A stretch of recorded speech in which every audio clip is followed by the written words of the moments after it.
টাকা পেয়ে যাবেন। ঠিক আছে, এটা নিয়ে কোনো সমস্যা নেই।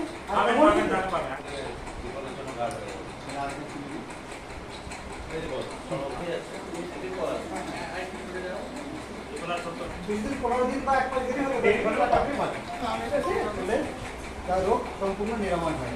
তো সেটা নিয়ে আপনাদের ভয়ের কোনো কারণ নেই।